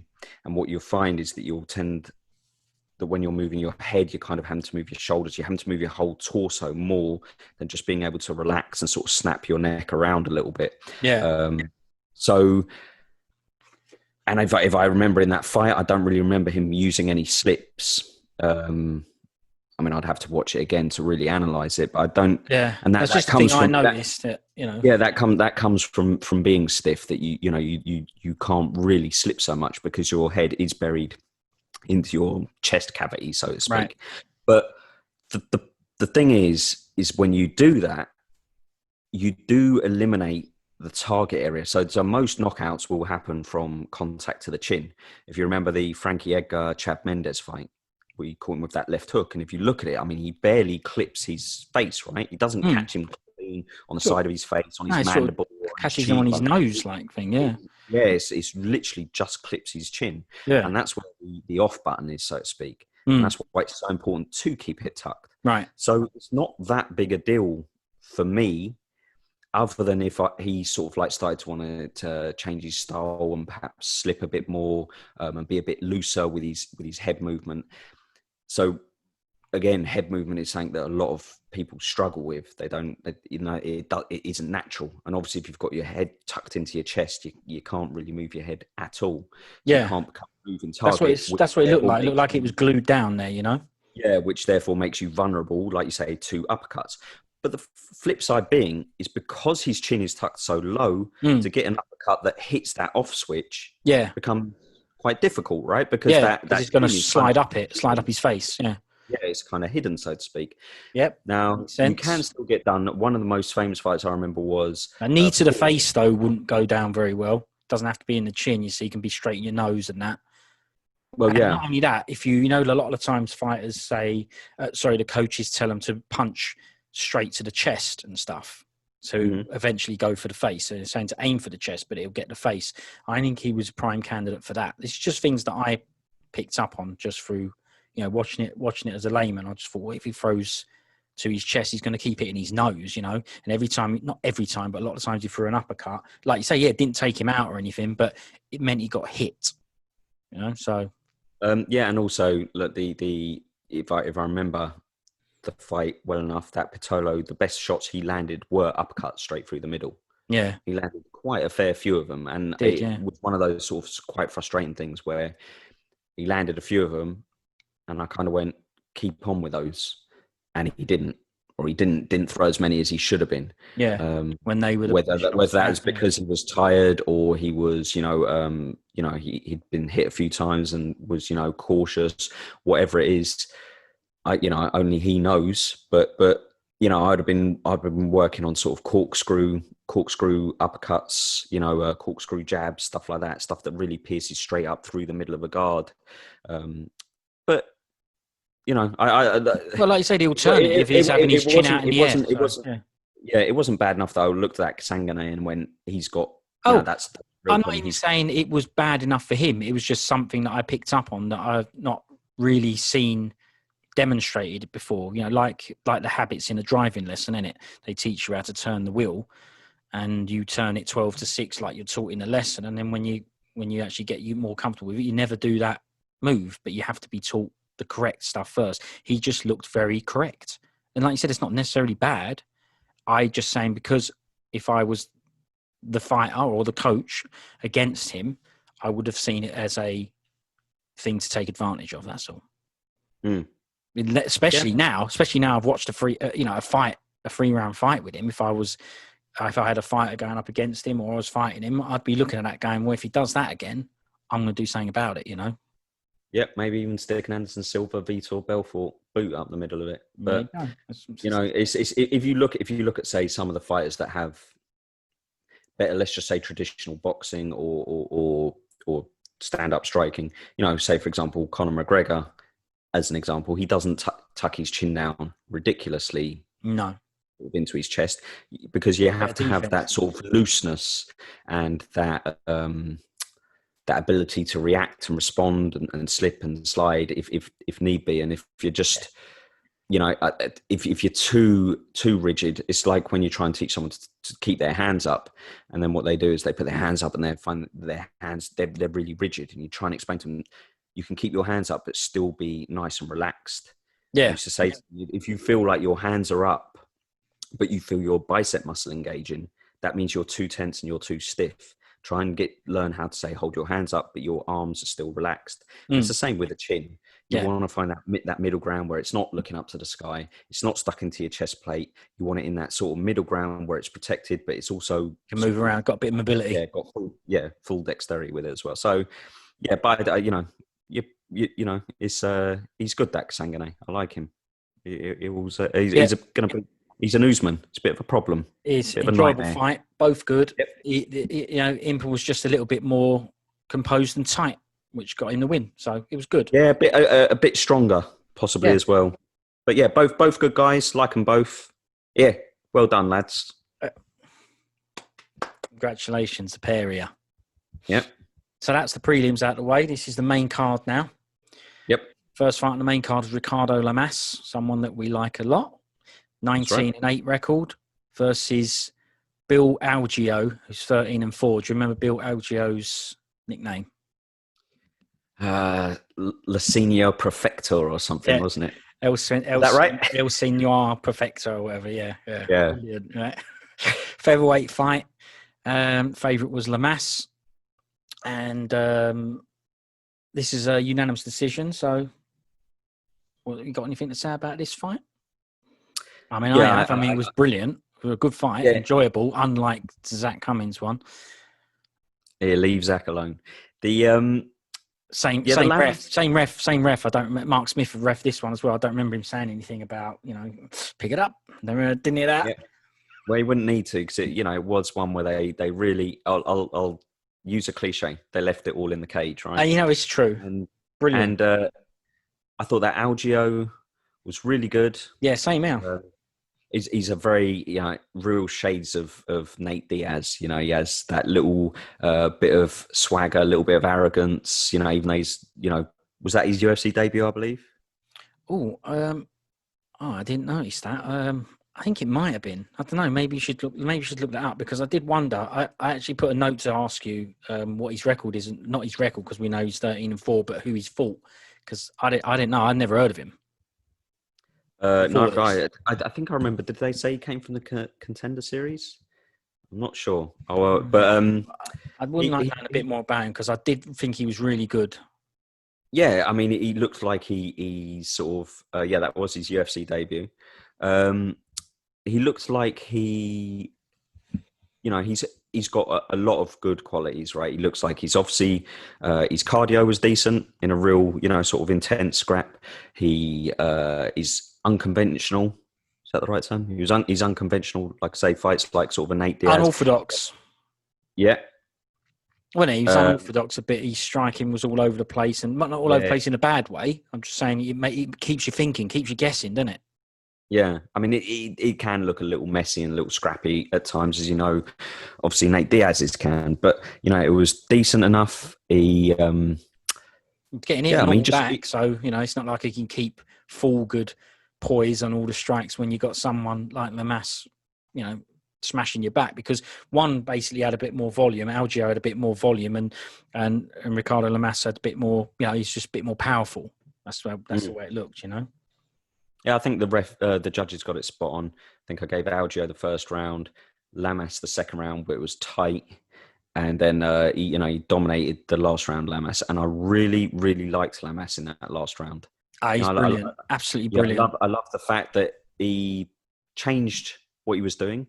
Yep. He kind Rather than go out and have another smash, Yeah, he pursued the takedown more vigorously. He got it. There was, that other guy was trying so hard. He was scrambling. He was getting, underhooks. He was, many other people, I think he would have either reversed position or got back to his feet. But Lamas was using his strength, his power to, keep him on that mat. And when he got him on that mat, he was doing damage. I wasn't doing pity-patty sort of punches to the belly. It was amazing. Shouts with it and everything. Yeah, I'll ride out this round and just, tap him to the head and the temple for it. He was trying to smash the guy's face in because guess what? He didn't know that round 2 went to him. Those judges could have just, given it to Algeo for all he knows or anything. And he done everything he could to either take it out the hands of the judges or score a 10-8, which is what he ultimately did, and at least get a draw if Algeo did get the second round. So I scored it the same as the judges did. I thought it showed a lot about Lamas. It showed that Algeo showed a lot about himself. Yeah, there wasn't a loser in that fight. Algeo has, to me, shown he's worthy of getting a decent ranked guy next time, getting on a main card next time. Really took his opportunity. He's brilliant. Lamas is brilliant, but we knew that anyway. Yeah, excellent. He's had a few rough smash ups though, isn't he, where he's got done. So I was a bit not worried about him because obviously he can do whatever he wants. But I really like him, wanting him to have a good showing and whatnot, and he did because he has been smashed out. Who smashed him out? Josh Emmett, wasn't it? Calvin Cater. Josh Emmett has beaten him as well, and he lost to Bektik. Okay, so it always makes you think. That was on a decision. Maybe he's going to keep getting smashed out, but it's good because he came in and he had a really tough bloke, and he done amazing. I thought he was brilliant. Yeah. Showed the true mixed martial arts game and all that. Great. Yeah, he was really good, and there's no shame losing to Calvin Cater. As you know, I'm really think that guy's top banana. I know. He's one of the top guys. I think. Why don't you ask him out? Right. Ask him out. Yeah. On a date. Yeah. Keep going on about him. Yeah. Well, so you're making me think about it. What? Just because I think he's good at fights, I have to try and date him. He keeps getting brought up, doesn't he? All right, you like him. No worries. I do think he's quite good and all. Yeah, he is good. Right. So Josh Emmett. He's someone, Josh Emmett, who sort of I continuously kind of go, I don't rate this guy that much. Same here. Right, he ain't very good, this guy. Me wrong. I'll tell you, he's a bit what was the last fight he had? That was absolutely powers. It was brilliant. Oh, yeah. I mean, the guy he was fighting, I was like, there's no way he's going to be able to. It was that Shane Burgos, wasn't it? Yeah, he's quite good and all. Yeah, yeah. Oh, why don't you ask him out? Why don't you ask him out?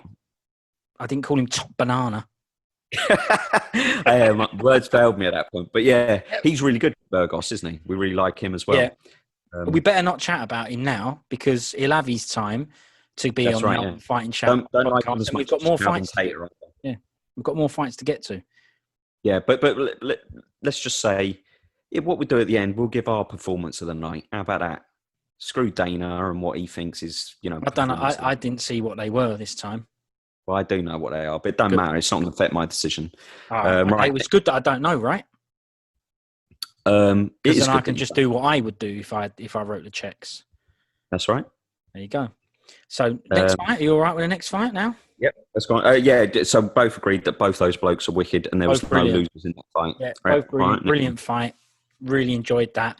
Didn't need to pick it up, and Mark Smith, he didn't need to have a word with him about anything. Funnily enough, Cummings and Chiros or whatever, the Chirico. Chirico. Right. Oh no! The next fight, Yeon Kim from South Korea, 9-2-2 versus Alexa Grasso from Mexico, 11-3. Flyweight fight. Look, didn't really like the fight. Grasso won unanimous decision, and I'm ready to move on. Okay, yeah, it's not much saying. All I'm going to say. Oh, you can say whatever you like. I'm just saying.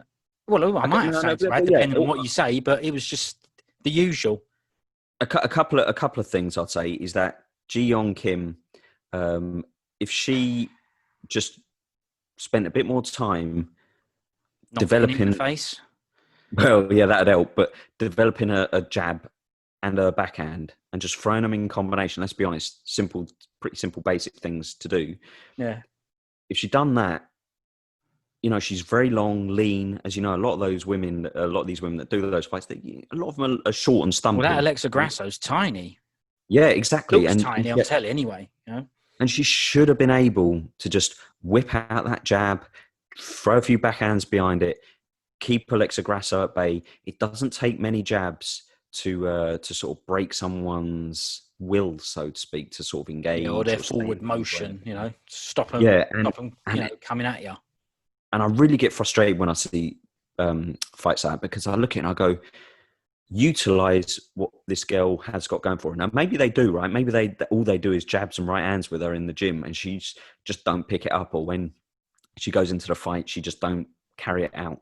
But to me, it's so frustrating, because it's just like, I was watching the other day a British boxer, a guy called Enzo Macronelli, and he was a successful British boxer. I think he might have been world champion for not WBC, WBA, but I think he might have won a version of the title. He was a light heavyweight, I believe, and cruiserweight. And anyway, he's retired now. Been retired a long time, and he posted a video of him doing 10 rounds. 10 rounds. So that's 30 minutes of him doing jab, right hand, just jabs and backhands. Jab, 1-2, jab, straight right. 10 rounds. I mean, I can't believe he done it. I do 10 rounds on the bag, but I will maybe spend one round focusing on jabs, then I spend another round focusing on straight shots, and then I mix it up a bit more, do a few different things. That's because the bag beats you up, right? You obviously haven't seen the videos of me hitting the bag, bruv. Right? So I have. Okay. So anyway, that's how long it takes to perfect those punches. It's like anything. You have to continuously work at perfecting them. And if I was her coach, I would just be like, listen, you are long, you are lean. You look like you actually have a reasonable amount of snap on your punches. We're just going to do 1-2s next camp. We're going to make that so lethal that'll win you fights. A strong jab will win you fights. So that's what I just found frustrating, that when people don't use the tools at their disposal. The other thing I'm going to say about that fight is I liked Alexa Grasso's chats at the I like those chats, all excitable, and they were good. Yeah, they were good. Yeah, spoke really well. English is obviously not her native language. Yeah, and it's still really good. Yeah, but yeah, brilliant English. Really personable, really likable. She was good. So I like it. So yeah, good for her. Next one. Oh, I take it I've got now to say about that fight. Is that what you said? You had now to say about it at the start. You said if you haven't got anything to add, we'll move on to the next one. You said that. Yeah, but now you've said things, I can comment on the comments. Well, go on then. Nah, it's all right. Ruthless Robbie Lawler, 28-14-1 versus nil, the Haitian sensation Magny. Now, you mentioned this earlier. Is that really Magny's nickname? I can believe it. I've never heard that before. You did mention this earlier, that Robbie replaced Jeff Neal. He had pneumonia. And then they said he went on to sepsis or something like that. So he's in a pretty rough way, I think. It means Robbie Lawler had 3 weeks to prepare for this fight. Former champ at 170, as you know. And, he's brilliant as well. I don't know if you still think he's brilliant, but what you got to say about this fight? Well, you don't want to go on you don't want to lead on this one? No problem. I can lead on this one. So first off, the Haitian sensation. What are we saying about that? About that nickname? Brilliant. Well, I just checked. He's born in Brooklyn, New York. But I guess if his background is they're doing his heritage version, isn't it? I think from Haiti or whatever, then then then fine. But yeah, I just never knew that was his name. No, nor did I. Has that always been his name, or has he done a? I don't know. Has he done a Corey Anderson, rebranded himself? Yeah, I really don't know, but I do know that the other day I heard an interview with Robbie Lawler, and they were chatting about COVID and asking him about it, if he's worried and bothered and how he feels about it. No. I can tell you already, Robbie Lawler don't get worried or concerned or bothered about anything. It's true. He said if he gets it, then his body will do what it needs to do, and it'll fight an infection as it does with everything. And if it don't, it don't. It ain't going to stop him doing what he wants to do, which is to live. And he said he's just gonna carry on as normal. It makes no difference to him. He's brilliant, isn't he? Though. I know you asked at the start. Obviously, he said even the chances of getting done by it, because he's looking at numbers and going, the chance of getting done by a weed anyway. So, I probably ain't going to get done. And if I do, I do. But it's not going to stop me doing what I want to do. Speak to you later. He ain't bothered. Yeah, I mean, like I say, I know you asked at the start. Am I, he's brilliant. Do I still think he's brilliant? He's one of my favourites. I'm always going to think Robbie Lawler's brilliant. Always. Right? Now, obviously, I want him to win fights and this, that, and the other. And he's not winning fights at the moment. But that's like a purely selfish thing. I just like the guy. Like, to me, real throwback. He is a guy that, even if this sport wasn't as well paid as it is now, even though people say it's not as well paid as it should be, he'd still be somewhere having a smash. He's one of the guys that we've kind of had this discussion before. Maybe we should do a proper chat about it. What guy would you? Robbie Lawler special. What five guys would you want in the trenches? Say you're back in World War I or World War II. He's one of them.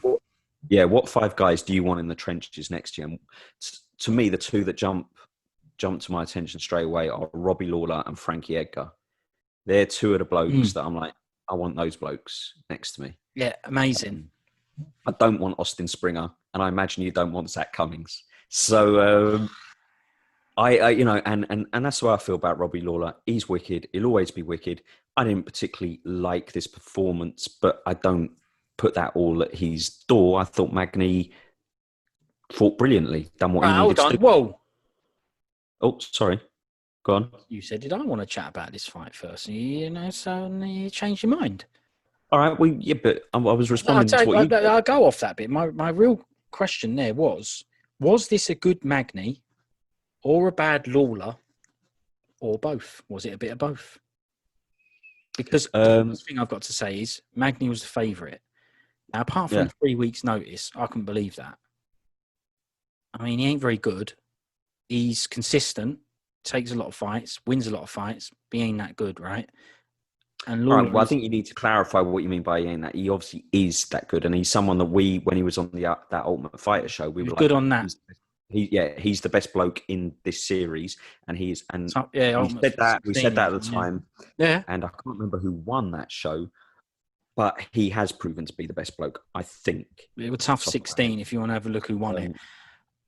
But I did think he was good, but I don't think he's been good. He's just been fighting a load of jappers and I don't know, fighters I've never heard of and stuff. So I can't even have a look at his record if you want, but I don't think Magny's that good.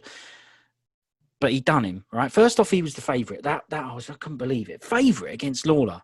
Then round 1 happened and he won, in my opinion. I couldn't believe it.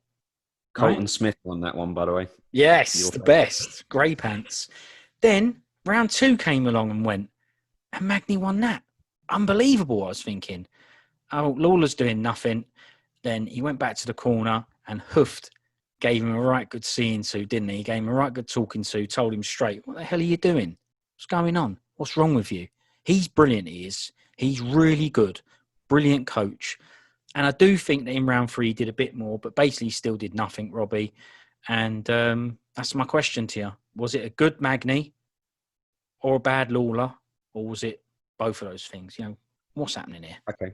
Because Magny won that by unanimous. The final of that contender series was Colton Smith and Mike Ritchie. So Magny has gone on and been the best out of that series by a mile.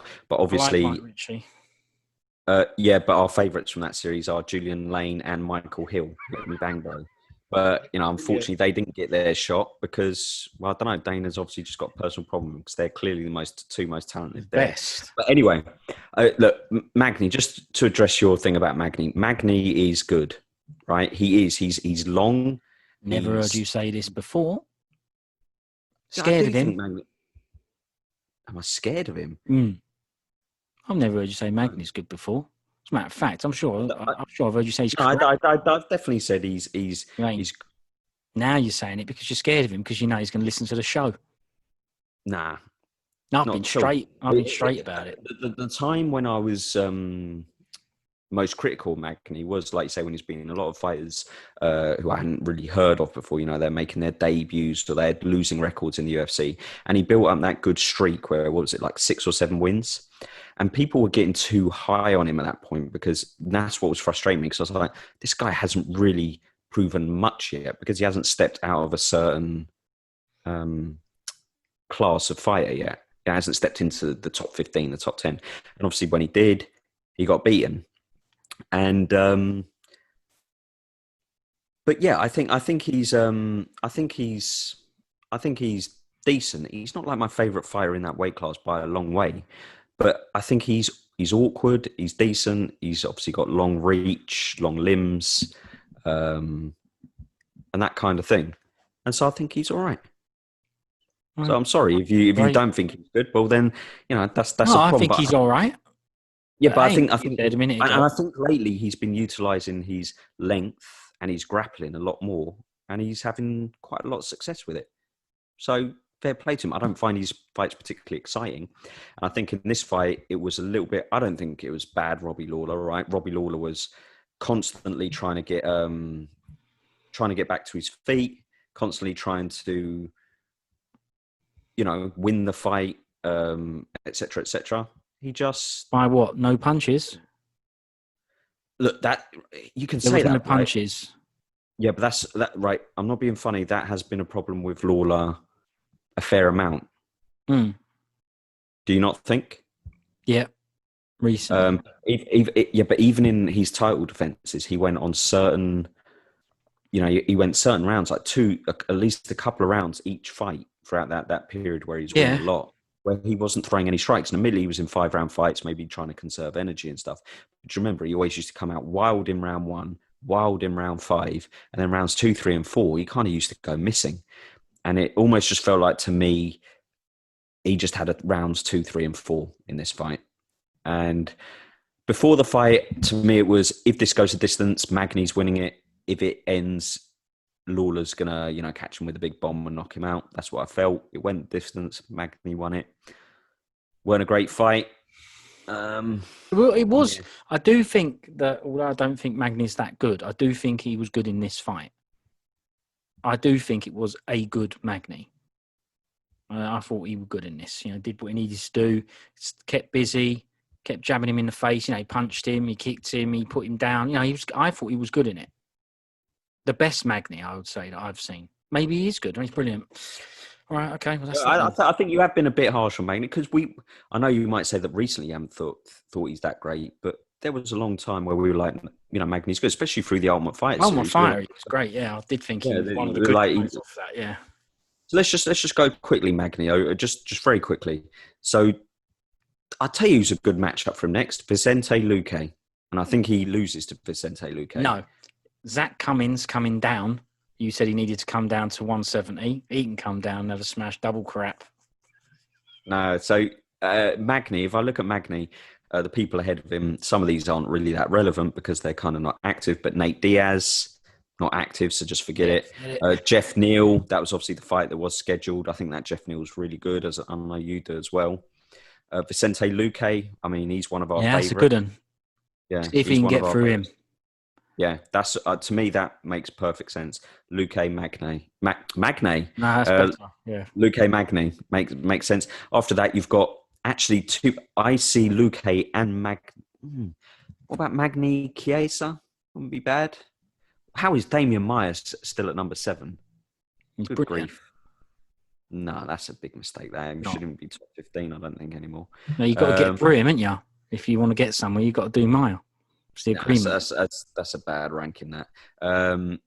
Yeah. Magny do Wooders. You think he'd do Neil Woodley? Right, forget it. We got to move. We got to move on to the next fight. I'm obviously too tired. Neil Woodley. Where did that come from? Brilliant. Well, look, if Tyron Everyone Woodley, would do Wooders now. He ain't doing no one. so you think Covington's going to beat Woodley, do you? Easy. All right. Well, we'll see. We'll get to find out soon enough. Next fight. Last fight. Yeah, main event. Correct. God. Anthony Smith, 33-15 versus Aleksandar Rakic. Yep. From Serbia. Yep. Lives in Austria, 12-2. It's a 3-round main event, as we discussed earlier. Favourite was Rakic, and he won. Was this fight too quick for Anthony Smith, regardless of result? Forget the result. Don't worry about the result. Never mind what happened or what you think. Before you saw the fight, do a mini pre-fight. After that Glover fight, does it matter that it was a smashing, powers fight where he got mashed up? Because I don't know how long ago it was. It didn't feel that long ago.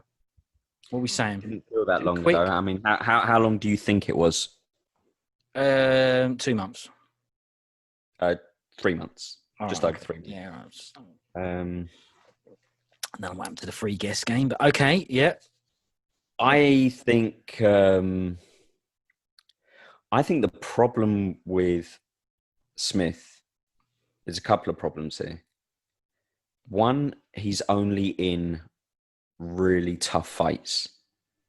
Well, he's like really tough fights, where he kind of has to go through the fire to get the win, so to speak.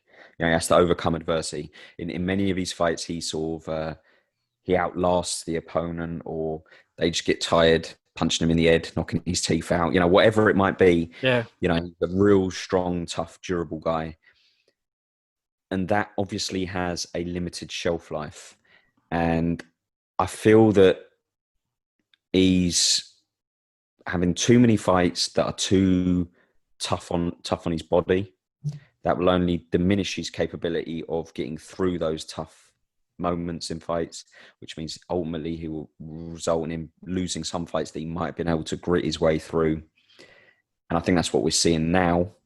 I also think that he had a decent run, and I think he got pushed too high up the rankings, up against opponents he was ready for, because he's given everybody a tough fight, right? But opponents a little bit of a step too far.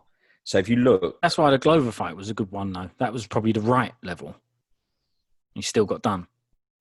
Okay, well let's look at it, right? He beat Rashad Evans, right? Who was he used to be amazing, though. Yeah, he used to be amazing, but he was at a stage where he could have been beaten up by Cifers.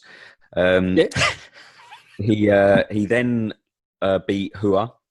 Let's be honest, that guy has looked. No, that's fragile. A tough fight for anyone. That it is. Yeah, Hua is a real tough nut, right? But he's also fragile, and he has looked very fragile for a long time.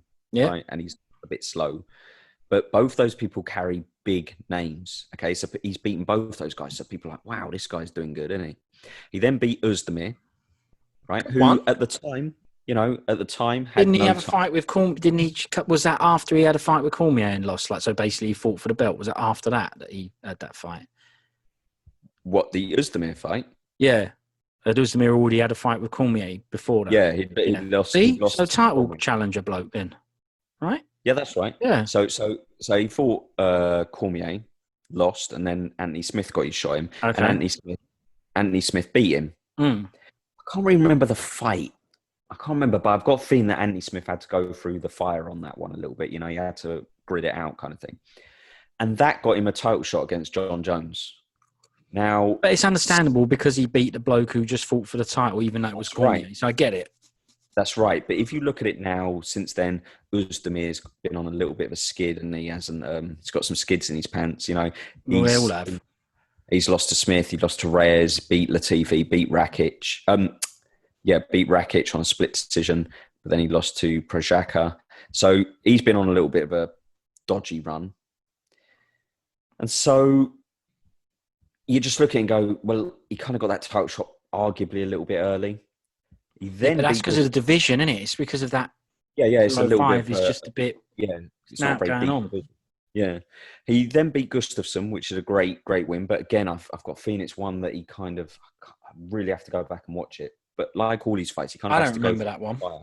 Yeah, I can't really remember it that well. But then since then, he's obviously lost to Glover and Rakic. I just feel that he's kind of hit his pinnacle. You know, he fought for the belt, and let's be honest, 10 fights ago, there's no way that anyone would have thought that Anthony Smith would ever be challenging John Jones and being at the top of the light heavyweight division. I mean, he was sort of a middle of the pack middleweight, No, it wasn't was he? enjoyable though watching him come up and burn through all those blokes. I liked it. All these fights are I brilliant. actually like him. I think he's brilliant. I really Yeah, like so the do I. bloke as well. He seems really decent guy. I know it don't matter, Yeah. but I do No, but, think but I'm not digging him out here. I'm just yeah. saying that I feel that he kind of got up into the upper echelons, pushed into the upper echelons a bit too soon. And I don't know, I just It's starting to feel, show. yeah, and I feel he's had some real tough fights. And I think that wear and tear is starting to show. And I hope he don't become a guy who just sort of starts getting beaten up or losing to people who he might have had a better chance with if he had progressed a little more slowly. There you go. That's probably the best way I can put it. Yeah, But but to Rakic, him, he's progressed, a normal paced or whatever because he's been fighting for so long, whether it be UFC or not. To him, yeah, he's like I've been doing this for ages or whatnot. So yeah. I guess it felt normal and natural for him to progress. Maybe it was too slow for him. Who knows? He's done good. I'm not when I say he's had a good career. I'm not saying he should retire. I don't think that at all. I don't care. Carry on fighting. I think he's all right. But he looked the same as what he looked like in John Jones' fight. He just looked a bit bemused and don't really know how to solve this problem. That's what it looked like. The face was all confused and that. And it's kind of a weird fight, weren't it? Leg kicks, yeah, okay. Probably expected something like that. But the wrestling or the top pressure and the top time, I was pretty surprised by that. I know that... How much do you think, though, he not settled for it, but he felt I've got a better chance being on the floor, trying to catch this guy in a submission. Well, this was the strange thing, Rather than right? the amount of damage I take, rather than staying on the feet and getting my legs smashed to smithereens. Yeah, well, of course.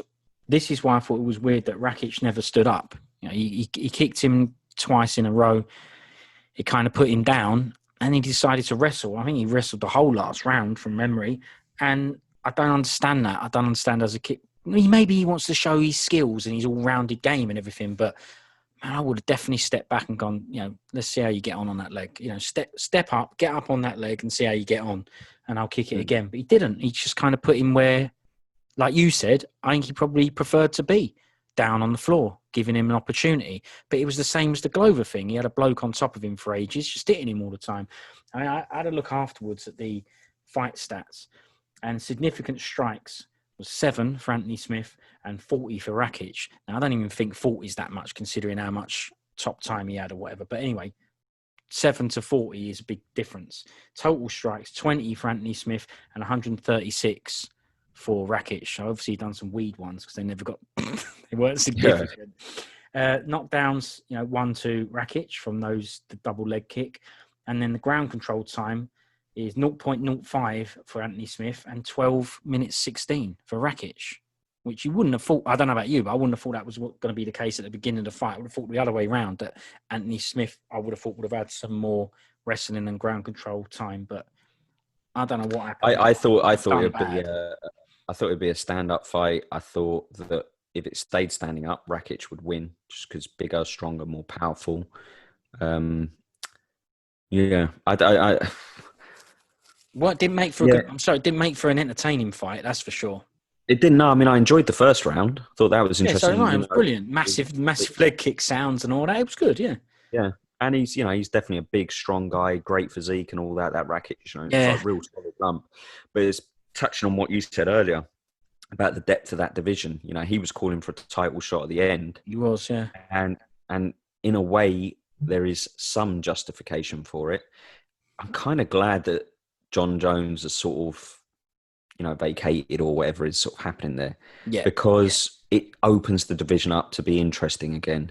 It got very stale. He'd literally gone through all the contenders, and in many cases, he was beating guys that in most other divisions would never have got a sniff of a title shot. They got a sniff of a title shot because, and here's the proof. I mean, if you look at Rakic's record, he's he beat Francie Barbarossa, so sort of meat for the grinder. Justin Ledet, I know you like him. I like Ledet. He's brilliant. Yeah. Devin Clark, Jimmy Manuwa. So Jimmy Manuwa was a good win, and that was a devastating win as well. Then he lost on a split decision to Özdemir.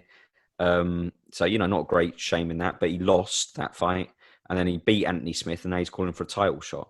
So it's like your best win was before Smith was against Jimmy Manuwa, who's now retired. You lost to a guy who is on a bad skid at the moment, and you've beaten a guy who is also on a bit of a bad skid, and now you're calling for a title shot.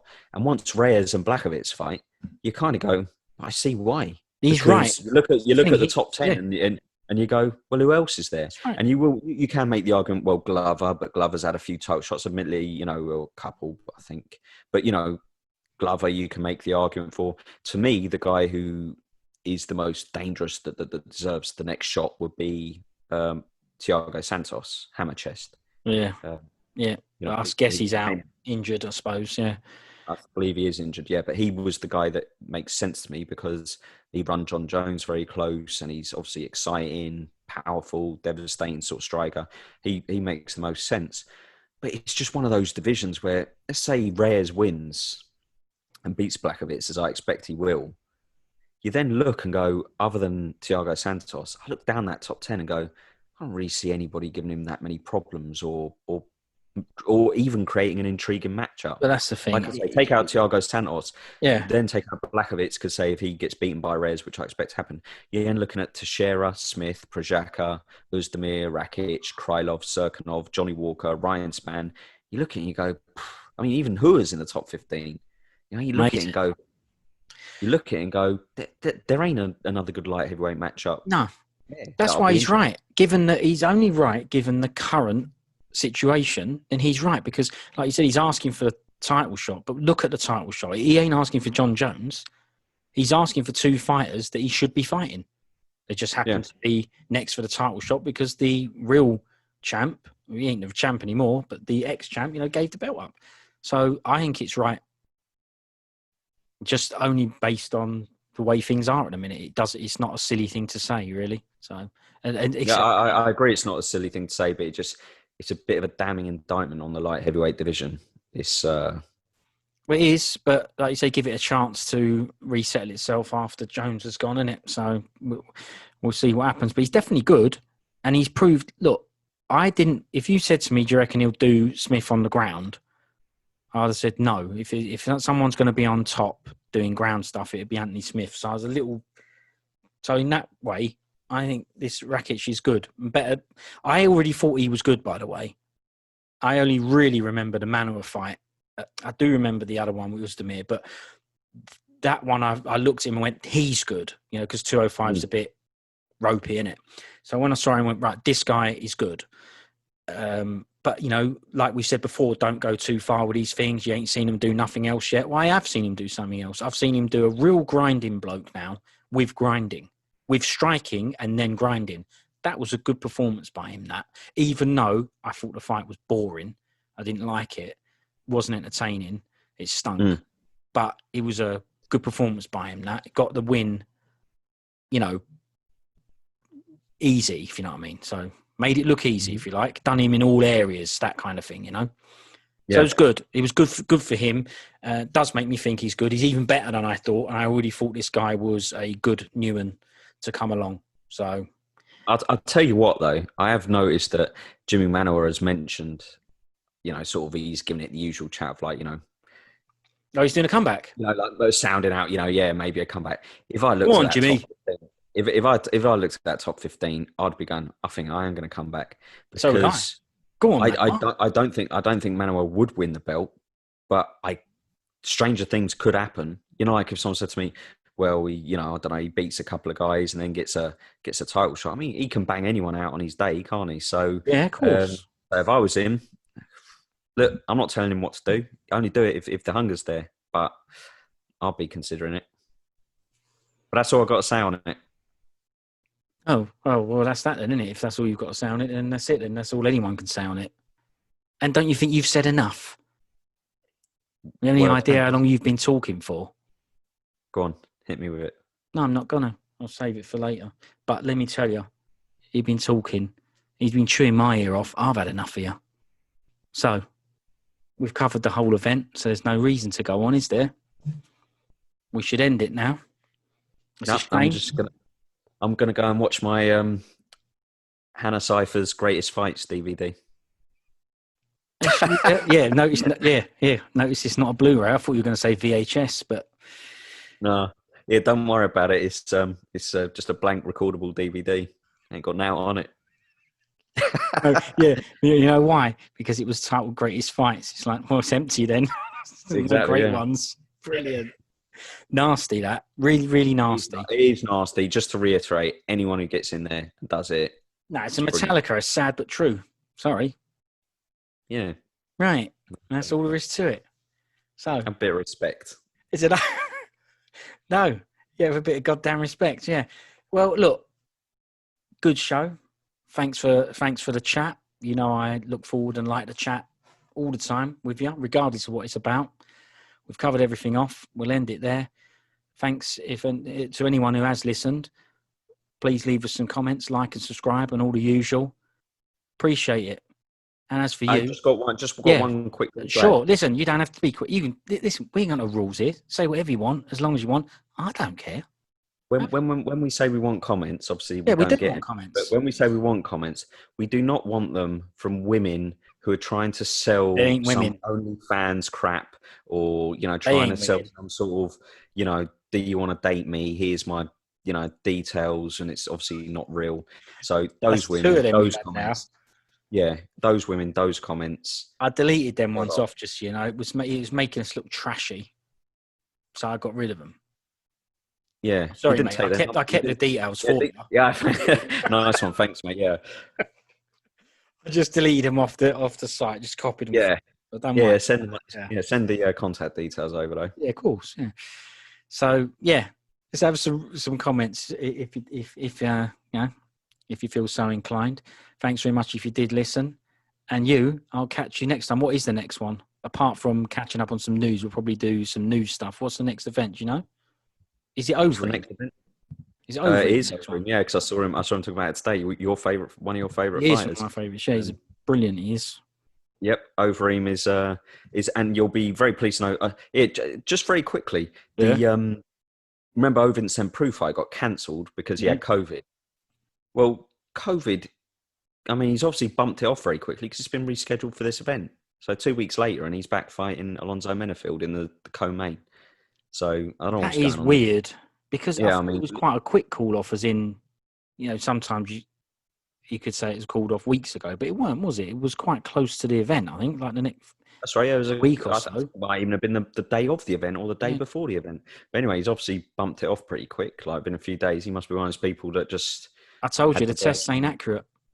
Well, yeah, we did touch on it earlier. Who knows what's going on? Larbor, isn't it? They ain't accurate, the tests. So who knows? This is the problem with this. Judging by this next card, though, they really can't afford many fights to fall through for late COVID tests or something. There's only 9 fights on the card, and doesn't matter. As long as Overeem shows, it's all that matters.